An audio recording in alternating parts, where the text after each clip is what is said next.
G'day and welcome to my fill-in video, and this is going to explain a little bit why I haven't been doing regular upgrades or what do you call them, updates on the XC.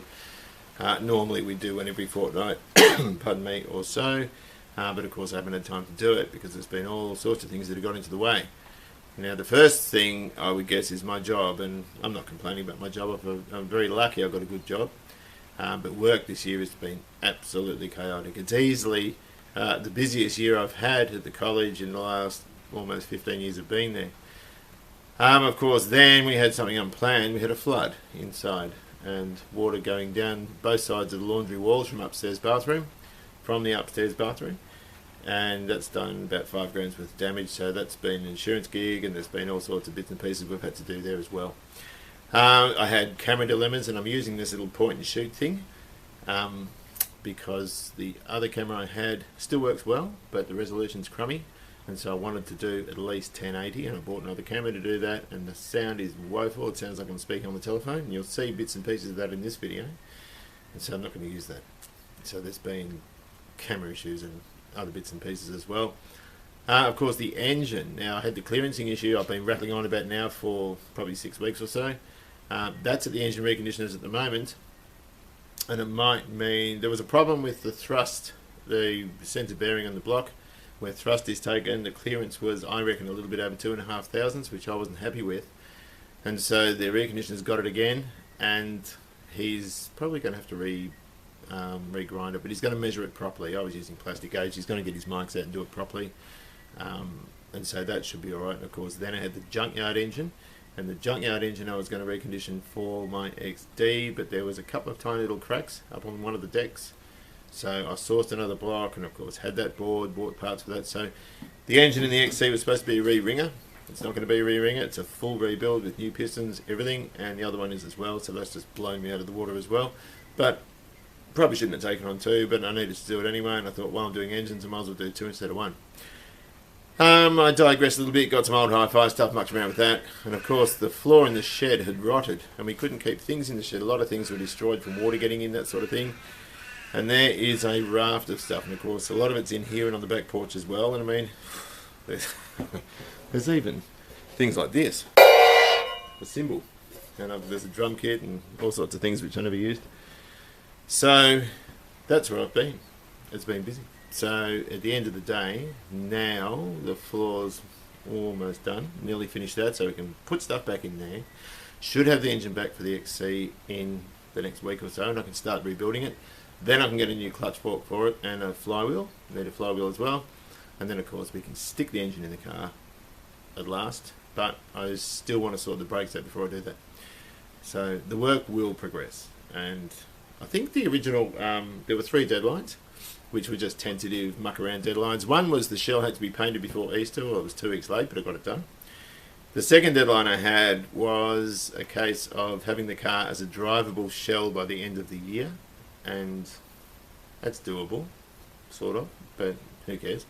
And of course, I wanted the car finished by my birthday, which is next September. So I've just turned 50 and got some nice presents, and I had Father's Day weekend. That was really good too. So this is about a 10-minute video. It sort of explains where I've been and what I'm doing, and we'll be back into the XC very shortly. I had to pick up this shed. You can see in the lawn where it was. I had to pick it up in one piece and pull it out. This is our main storage area because the floor had rotted. It had a yellow tongue particle board type floor in it, and build up a new frame out of treated pine sleepers, and in this case I've got to cement that in over there. Is build it up with crushed rock and pave it, so that at least we've got a good storage area, because we've lost all this storage area here. Hello. How are you? Come to have a look in here, eh?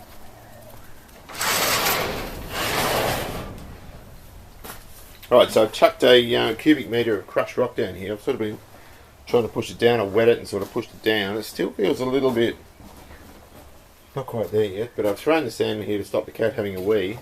You want to come in? Hello, darling. How are you? And this is Cleo. And so we're ready to sort of start smoothing it out and paving it and that sort of thing. So I need to buy some pavers, and then of course we can clean up the rest of the garage and clean up the rest of the house as well. And that gives me more garage room and more time to do the car. Now another issue I've been having is that of cameras, and of course for 99.9% of what I've been doing, I've been using this little thing over here. It's a little point and shoot L20 Nikon. Every time you take a photo or a movie, it numbers it, so I think we're up to 7,500 or something. The problem with that, it's got great microphones on it, but the problem is it only shoots 720p, which of course is a little bit behind what we need to do. For the restrictive stuff or the tight space stuff, I've been using my mobile. That's a Samsung S4, I think. I can't remember what it's called. And of course then I bought this thing, which is an absolute pile of junk. It shoots 1080 and the video footage is a little bit better, but the microphones are god awful, so I'm going to chuck that, or at least give it to someone. I hate the thing. It was an absolute waste of money. So I should have spent the extra and got a better DSLR than what that is. And this is my son's Galaxy Note 4, which is... This will shoot 4K, and you can put a separate microphone in it. So I'm going to use that. Now the problem with this one now, he wanted one of those new iPhones with all the things that open and shuts on it, is the battery goes flat after about 15 minutes. I've ordered another battery for it, so I'm using a little another little Coolpix thing at the moment. But I've had a bit of trouble with cameras, and I've been reluctant to shoot engine footage with cameras that don't give the detail that I wanted. Now this is using the Galaxy Note, and you can see the picture's pretty good. This is only set up in 1080, but it should look quite clear. I'll just go over to the engine and see how that looks. And of course this is the one that's got a couple of little cracks in it. And the cracks are absolutely minute, and they're between... Well, where are we? Where's my finger? They're between the... one or two of the jackets and the head bolt holes. So I don't want to use that. I was going to, but I'm not now. It is a very, very nice engine though, and I was thinking of cutting it up and sectioning it, but I just think it's a little bit too good for that. So hopefully someone can use it. Otherwise I will cut it up and section it, but that would be a reluctant move. Now, Suzanne, my wife's auntie, gave us this. She's a racehorse trainer and she won that one. That's a little 1080 camera as well, and I've used that as well. I gave this to my daughter though, and then of course I need to use it back, and I felt a bit bad. But she can have that back now, and I'll stick with this one, I think. And of course the other thing that's been keeping me busy, aside from all the damage that's happened in the house from the flood, is I picked up this Sansui amp. Oh, can we see it? Receiver there, which looks really, really cool too. Sounds awesome with the open reel deck. So I've been messing around with some old stereo gear as well. So I've got some fans and dehumidifiers here. It's a great big dehumidifier, and of course we've got this slightly smaller one and a couple of drying fans. And that is in relation to a flood we've had, which is another reason I haven't been able to make a video. Then the insurance company have cut the carpet out, and it comes from my son's room across the landing into here. We've got mess everywhere through our robes. The water leaked underneath the wall, and it all started in here with one of these stupid things. And this is the second time one of these has let go. So you can see that is in a heck of a mess. So the moral to this story, of course, and it's still got a bit of a leak there, but look at it. The moral to this story is get rid of those stupid things and put copper in, proper copper ones. We've got cistern stops there, so we can turn those off, but it was too late. I was outside when it happened, and it was only leaking for about 10 or so minutes, and it flooded the laundry ceiling, which is right underneath where I'm sitting now. So, yeah, if you've got these in your house, tip them out, they're crap. Don't know if we can see the line there. The light's on, it's sort of blurring where the line is, but this is the laundry, and of course the water was running down both sides, or both walls. Quite frightening, really. That's good, you've done so well.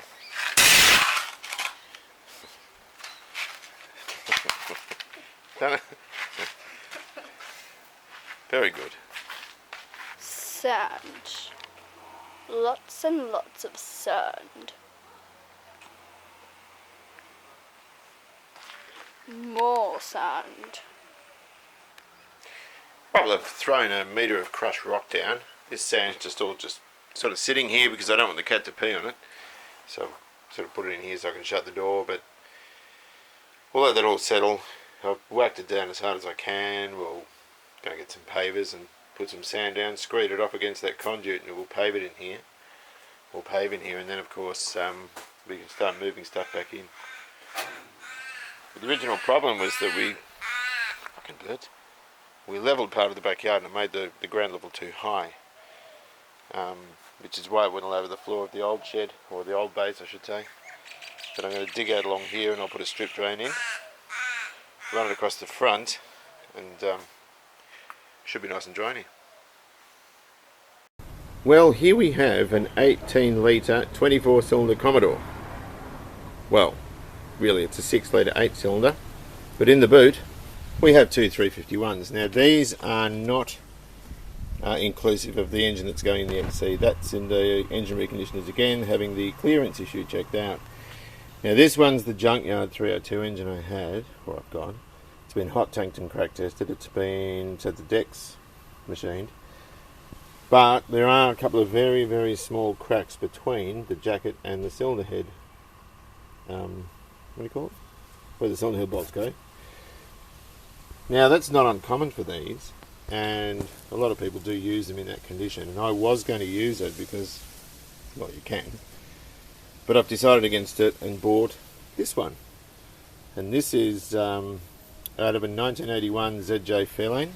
It's not the Fairlane number, it's the I think it's a Sportsman. It comes up, the number on it comes up as being ZH Fairlane Marquee, but the date on it is, I think it's March 1981. And this one's hot tanked again, crack tested. And he's also bought at 20,000s, but he hasn't given it the final hone yet until I'm ready to build it, which isn't yet. And it's also got its own set of hypertectic pistons. So I've got these ones for the XC, and they're for the engine block that's there getting the clearance issue checked out. And of course we've got this other set which is exactly the same, which will go in the XD. Now it's important, they're 20,000, so if you can see that. It's important that the reason I wanted these, and they're not on rods yet, I haven't got a set of rods, I've got an Australian 351 crank for that engine. And the block has to be bored to the pistons because there can be slight variances in size between batches. So I asked him to get these. 20s are hard to get, 30s are very common. I didn't want to go to 30 again, so I've got the two at 20,000s. And he's bored the new block to these. He just hasn't done the final hone on it yet, and that'll be done when we're ready to put it together, which won't be for a little while yet because I've got too much work to do on the XC. So that's more stuff. Okay, so I've got the engine sitting in a plastic bag, a very big plastic bag, so I can sort of open this up and squirt CRC and that sort of thing. And then CRC is actually a little bit rubbish because it tends to evaporate off. And so for long-term storage, it's probably best to just a light film of grease around the bores that can always be washed out later. But there we go. We've got in a situation now where we can move it around. And that, of course, is the XD's engine, so we're not going to do anything with that at the moment.